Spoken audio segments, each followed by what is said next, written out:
আমি এই ভিডিওগুলো বানাই কিভাবে, তাই না? এটা খুব জানতে ইচ্ছে করে আমার। না আসলে আমার কাছে জানতে চেয়েছে আমার কয়েকটা বন্ধু, দিদিভাই দাদাভাইরা জানতে চেয়েছে আমি এই ভিডিওগুলো কিভাবে বানাই, কোন অ্যাপস থেকে বানাই। তো দেখুন আমি চলে এসেছি, আমি ইনশর্ট দিয়ে বানাই। ওকে, ইনশর্ট অ্যাপে চলে এলাম, ভিডিওতে ক্লিক করলাম, তারপর আমি চলে আসলাম, কারণ এখানে আমার দুটো ভিডিও নিতে হবে, ডুয়েট ভিডিও করব তাই তো আমি এখানে ভিডিও চুজ করছি কোন ভিডিও দিয়ে বানাবো। তো আমি ফার্স্ট একটা মহাদেবের ভিডিও দিয়ে, আমার মন বলল মহাদেবের ভিডিও দিয়ে আমি একটা ভিডিও বানিয়ে তোমাদের সবাইকে দেখাই, কারণ যে দিদিভাইগুলো জানতে চেয়েছে আমি তাদেরকে দেখাচ্ছি, ভালো করে দেখে নাও। তো আমি এই ভিডিওটা নিলাম। এবার তো আমার আরেকটা ভিডিও লাগবে না, তার জন্য এখানে অনেক অপশান আছে, কিন্তু অপশানের মধ্যে আমি পিপ অপশানে চলে যাব। তো পিপ অপশানে ক্লিক করলে আমি কিন্তু চলে যাব আবার অ্যালবামে চলে এলাম। ওইখানে এসে আমি দ্বিতীয় ভিডিওটা নেব, কারণ আমি মহাদেবের সঙ্গে ডুয়েটটা করছি, তো এটা আমি যুক্ত করব। তো যুক্ত করার জন্য আমার দ্বিতীয় ভিডিওটা নিয়ে চলে এলাম। তো এইটাকে আমি মার্কস ব্যবহার করব। মার্কসেও কিন্তু অনেকগুলো অপশান আছে, তো অপশান আছে মার্কস আমি একটা একটা করে দেখাচ্ছি। দেখুন যেটা পারফেক্ট মনে হবে, আর মনে হবে মানে কি ওটা যেটা ভালো লাগবে আমি সেটাই দেবো। তো এগুলো দিলে ঠিকঠাক হচ্ছে না, তো আমি কিন্তু সবসময় এই লাভ মার্কসটাই বেশিরভাগ ইউজ করে থাকি। কারণ কি এই লাভ মার্কটা ইউজ করলে না, দেখুন আপনারাই দেখতে পাচ্ছেন কতটা কি ইফেক্ট পড়ে। তো এটা ব্যবহার করলে এটা আমি যেমন খুশিভাবে রাখতে পারি, ছবিটা ছোট করতে পারি, বড় করতে পারি। তো আমি আমার মন মতো করে ছবিটাকে রাখবো এখানে। আর এই অপশানটা কিন্তু আমি কখনোই বাড়াবো না, কারণ বাড়ালেই কিন্তু পিছনের ভিডিওটা দেখা যাবে না, তাই না? তো বুঝতেই পারছেন, ওর জন্য ওটা অফ রাখতে হবে। তারপর আমি এই মার্কসটা দিয়ে, দেখুন এই মার্কসটা দিয়ে দিলে আমি যখনই উপর নিচে তুলবো তো ভিডিওটা আমার পিছনে দেখা যাবে না। তখন আমি কি করলাম, আমি আমার লাভ মার্কসটাই দিলাম। ওই লাভ মার্কসটাই কিন্তু ভালো পারফেক্ট হয়। তারপর আমি ছবিটাকে একটু বড় করলাম, বড় করে আমি আমার নিজের পছন্দ মতো জায়গায় রাখবো, কারণ এই ভিডিওটা আমি কোথায় রাখলে ভিডিওটা ভালো লাগবে।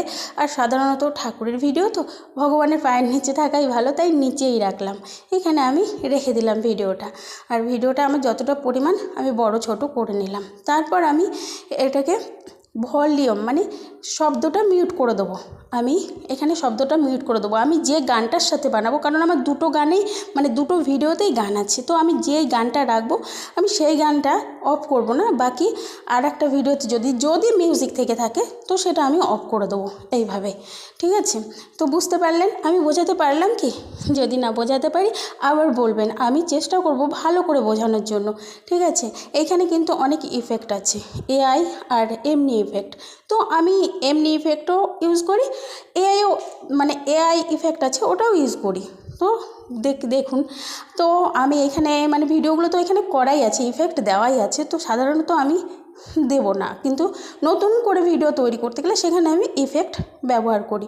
তো ইফেক্ট অনেক রকম আছে, সেটা আপনার বুঝে শুনে দেখে ব্যবহার করবেন যে কোনটা দিলে ভালো লাগবে। তো আমি এখানে একটা স্টার ইফেক্ট ইউজ করেছিলাম, কিন্তু দেখুন স্টার ইফেক্টটা আমার ভালো লাগছে না, তখন আমি কিন্তু ওই ইফেক্টটা ডিলিট করে দেবো, কারণ এটা ঠিকঠাক ভালো লাগছে না, তাই আমি ওটাকে ডিলিট করে দিলাম, উড়িয়ে দিলাম। ঠিক আছে? তারপর আমি কি করব? আর বন্ধুরা যদি না বুঝতে পারেন, আমি বারবার বলছি, না বুঝতে পারলে আমাকে আবার বলবেন, আমি আবার দেখাবো। ঠিক আছে? ব্যাকগ্রাউন্ডও চেঞ্জ করা যায়, কিন্তু ব্যাকগ্রাউন্ড চেঞ্জ করা যায়, তারপরে ছোট বড় করা যায়, অনেক অপশান আছে। আর এটা হচ্ছে কাট আউট। এই কাট আউটটা যখন আমি ইউজ করব না, তখন আমি যার সাথে ভিডিওটা ডুয়েট করব তার ব্যাকগ্রাউন্ড কিন্তু থাকবে না, সেই ম্যানটাই শুধু থাকবে। এই দেখুন না, আমি এখানে কাট আউটটা ইউজ করে দেখাচ্ছি। কাট আউটটা যখন 100% হয়ে যাবে তখন দেখবেন মহাদেবের পিছনে যে আমার ইফেক্টগুলো ছিল ওই ব্যাকগ্রাউন্ডটা ছিল ওটা কিন্তু আর থাকবে না। ঠিক আছে? তো এটা বোঝা গেল যে কাট আউট তুমি চাইলেও দিতে পারো, যদি বলো না আমি আমার ব্যাকগ্রাউন্ড দুটোই থাকুক, ওই ভিডিওটার ব্যাকগ্রাউন্ডটা থাকুক, তো কোনো ব্যাপার না। তো দেখুন কাট আউট করার সময় কি হলো, আমার শুধু মহাদেবের ছবিটাই আছে। ওকে, বোঝাতে পারলাম? তো এইভাবে কিন্তু সমস্ত কিছু ইউজ করা যায়। এইখানে অনেক রকম অপশান আছে, অনেক রকম। তো আমি তো আর এতটা বোঝাতে পারছি না, কারণ ভিডিওটা বেশি বোঝাতে গেলে, বেশি দেখাতে গেলে অনেক বড় হয়ে যাবে। তো বন্ধুরা, ভিডিওটা ভালো লাগলে লাইক কমেন্ট করবেন, আর একটু ভালোবেসে পাশে থাকবেন। ওকে, আর তারপর আমি এই যে এক্সপোর্ট করে দিলাম, কারণ আমার ভিডিওটা রেডি হয়ে গেছে। ঠিক আছে। তারপর আমি এক্সপোর্ট করে দিলাম, আর এক্সপোর্ট হচ্ছে 100% হলে সেভ করলেই আমার গ্যালারিতে চলে আসবে। তারপর আমি যেখানে খুশি পোস্ট করতেই পারি, ফেসবুক, ইউটিউব, ইনস্টা, যেখানে খুশি, তাই না? তো ভিডিওটা দেখার জন্য অনেক অনেক ধন্যবাদ, আর ভালোবেসে একটুখানি পাশে থাকবেন না। আর যদি এরকম ভিডিও আরও লাগে আমি আরও দেখাবো, ঠিক আছে?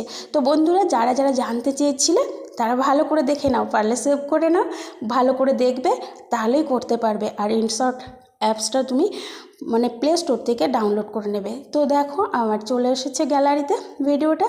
তো থ্যাংক ইউ আমার ভিডিওটা দেখার জন্য। ওকে, টাটা, বাই বাই। চাইলে আবার পাবে এরকম ভিডিও।